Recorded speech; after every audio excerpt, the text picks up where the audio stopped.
Hello ladies and gentlemen, it's Gibbs GP here, and today we're looking at former Xbox Season 6 highlights. This time it's round 18 and it's the US of A for the US Grand Prix. Austin, Texas, which to be fair is a pretty awesome track. It's got lots of elements of a lot of circuits all crammed into one, and yeah, it's just a really exciting and fun track to drive.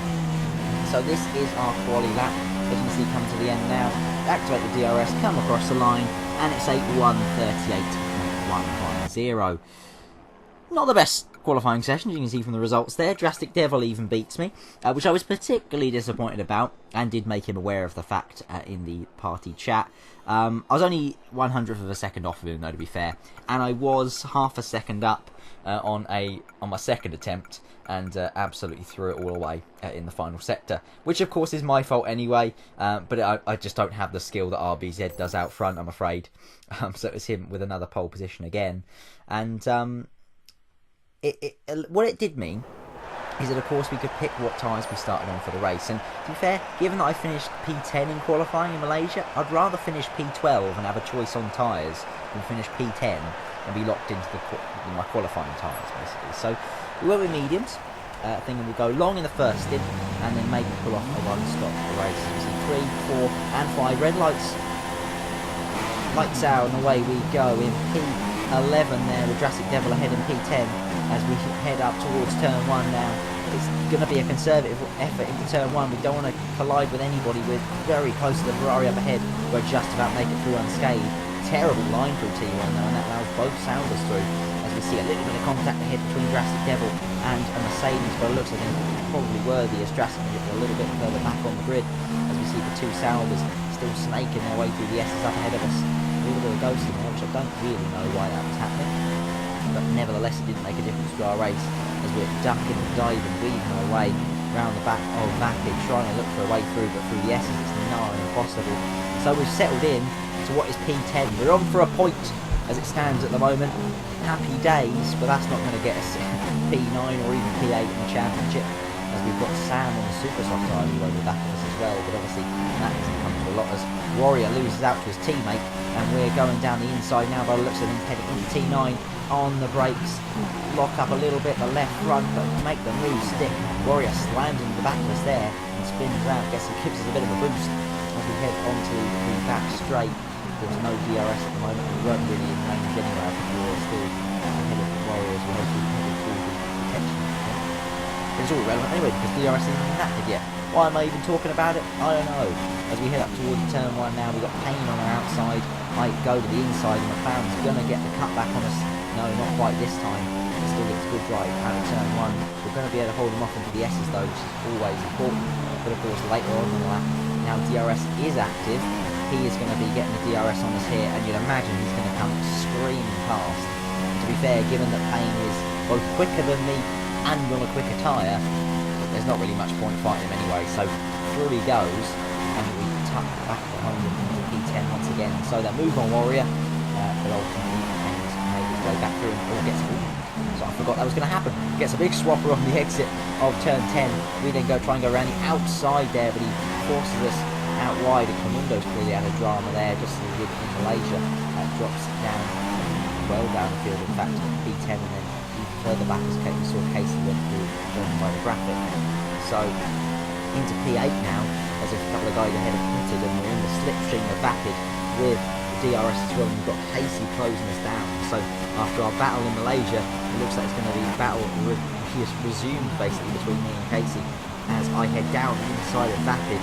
Can't quite make the move stick there though, as the Sauber maintains the position for now. I try and hang it out around the outside at turn 11, but no cigar there, as we now go to the outside to try and get the cut back through the turn 8 Turkey-esque corners coming up now. So on the outside through here is going to be a bit of a challenge, and Vapid's just edging ahead of us by a nose.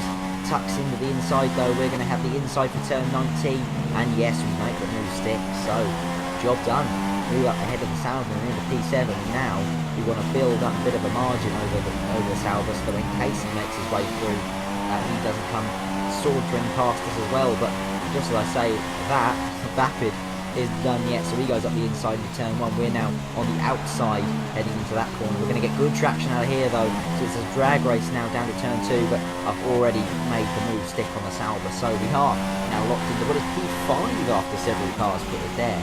So, well, we're going to get altitude sickness in a moment. We're so high up the field, as we still battling it out with Casey, who's right behind us as we get out on the grass and on the marbles on the outside line there. And here comes the Toro Rosso. He's going to go up the inside, going into the hairpin.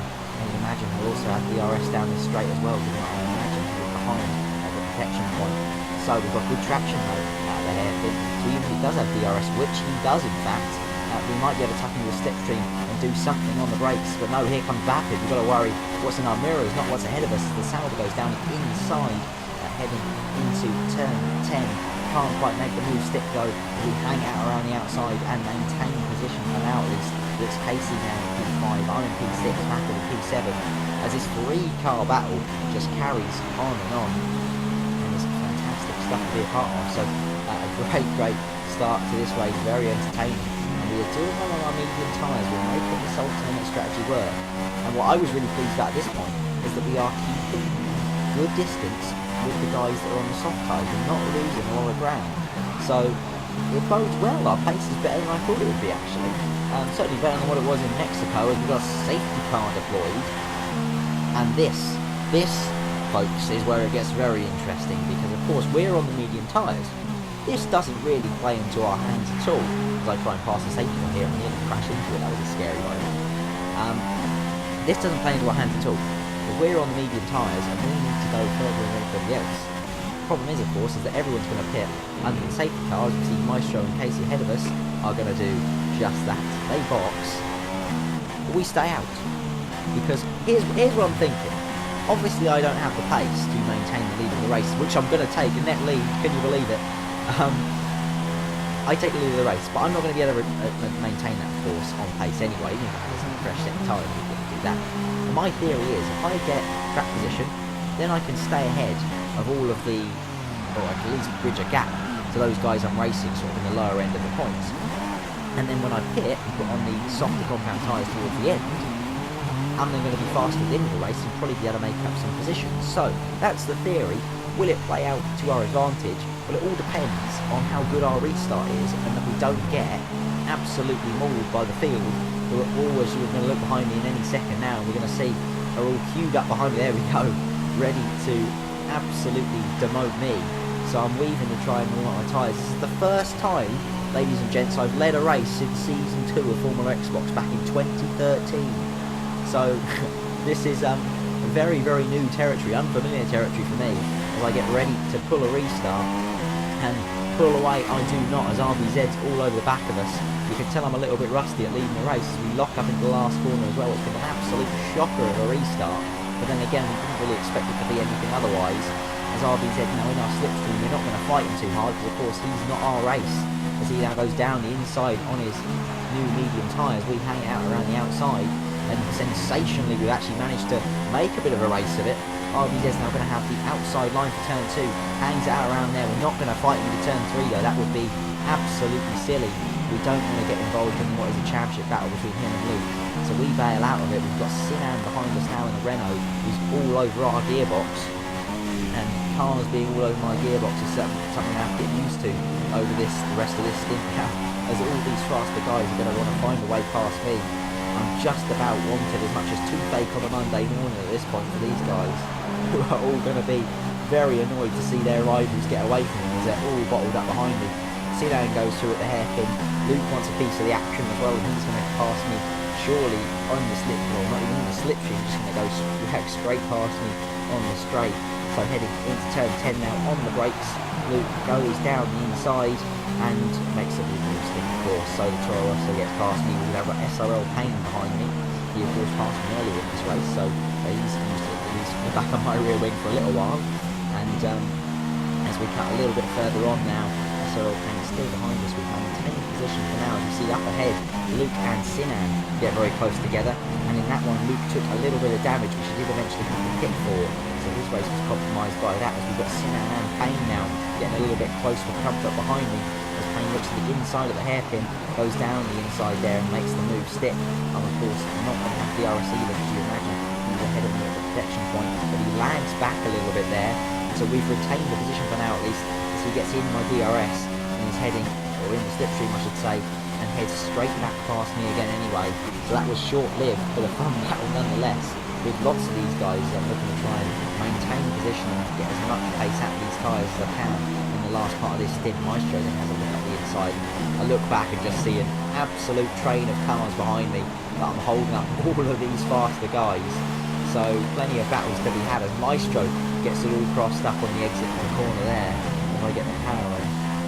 So Sinan's now the guy behind me on lap 16. He's going to surely cruise past me here with the DRS active, and yes he does, and Maestro's not going to be far behind either. The closing speed of that Williams is sensational as he heads down the inside. I'm going to give him plenty of space on the apex again. I don't want to really ruin any of these guys' races or hold them up at all or ruin their own battles, because these aren't my fights really. But as you can see, I'm dropping further back. I'm down to P6 already, so this bold strategy isn't really working, you've got to say, at the moment, because I'm already P6.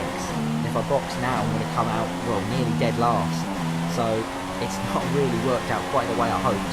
As you see, Lost Warrior now wants to demote us another position.